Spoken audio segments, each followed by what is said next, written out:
Hi friends, সুমনার রান্নাবাড়িতে সবাইকে জানাই স্বাগত। আজ আমি বানাবো ঘরোয়া পদ্ধতিতে ঘুগনি রেসিপি। ঘুগনি বানানোর জন্য আমাদের কি কি প্রয়োজন চলো দেখে নিই। এখানে আছে ডুমো করে কেটে রাখা আলু, এখানে আছে ভেজানো মটর যেটা আমি সারা রাত ভিজিয়ে জল ঝরিয়ে রেখেছি, তারপর আছে পেঁয়াজ কুচি, আদা রসুন বাটা, কাঁচা লঙ্কা কুচি, টমেটো কুচি, ধনেপাতা কুচি আর নিত্যদিনের নানা রকম মশলা। তারপর মটর ও আলুটাকে আমরা সেদ্ধ করে নেব। তাই প্রেসার কুকারে ভিজিয়ে রাখা মটর ও কেটে রাখা আলুগুলো দিয়ে দিলাম। তারপর দেব পরিমাণ মতো জল।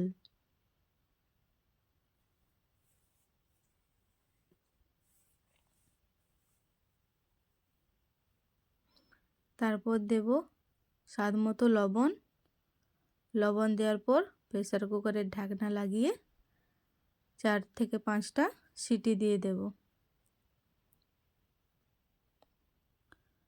4 থেকে 5টা সিটি দেওয়ার পর প্রেসার কুকারের ঢাকনা খুলে আমরা দেখে নেব মটরটা ভালোভাবে সেদ্ধ হয়েছে কিনা।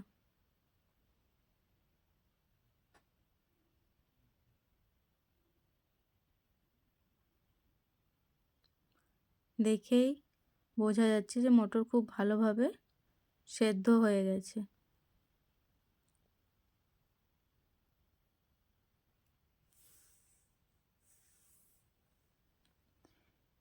এবার ঘুগনি বানানোর জন্য কড়াইতে আমরা সর্ষের তেল দেব। তেলটা গরম হওয়ার পরে ফোড়নে দেব গোটা জিরে,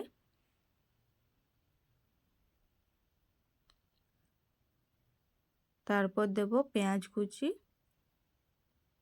পেঁয়াজ কুচি দেওয়ার পর পেঁয়াজ কুচিটা একটু ভাজা ভাজা করে নেব।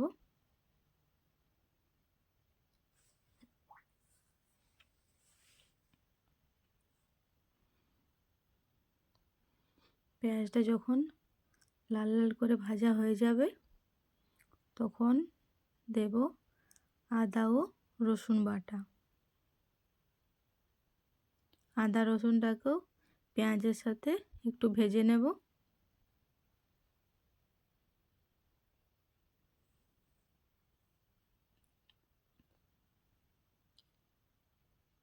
আর আদা রসুনটা ভাজা হয়ে গেলে তারপর দেব কুচিয়ে রাখা কাঁচা লঙ্কা কুচি।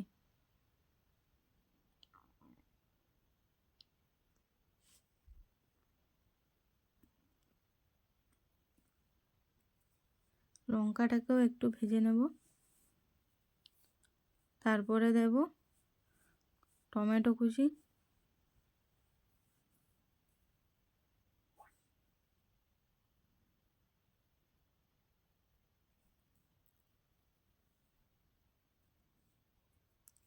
টমেটোটা গলে যাওয়ার পরে তারপরে দেব গুঁড়ো মশলা, দেব হলুদ গুঁড়ো, জিরে গুঁড়ো, ধনে গুঁড়ো।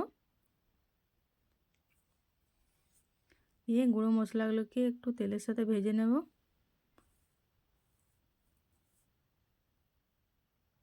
একটু জল দিয়ে মশলাটিকে ভালোভাবে কষিয়ে নেব। দেব একটু কাশ্মীরি লঙ্কার গুঁড়ো,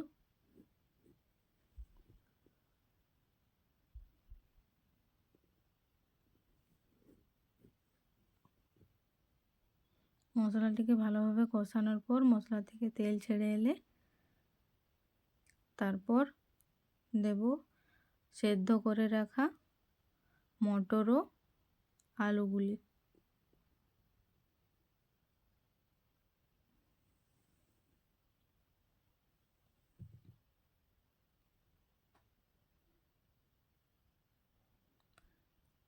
মটর ও আলু সাথে মশলাটিকে ভালোভাবে কষিয়ে তারপর জল দিয়ে দেব। ফুটে যাওয়ার পর দেব ধনেপাতা ও গরম মশলা গুঁড়ো। ধনেপাতা ও গরম মশলা দেওয়ার পর কিছুক্ষণ নাড়িয়ে ফুটিয়ে নেব 2-3 মিনিটের মতো। ঘুগনিটা একটু ঘন হয়ে এলে নামিয়ে নেব।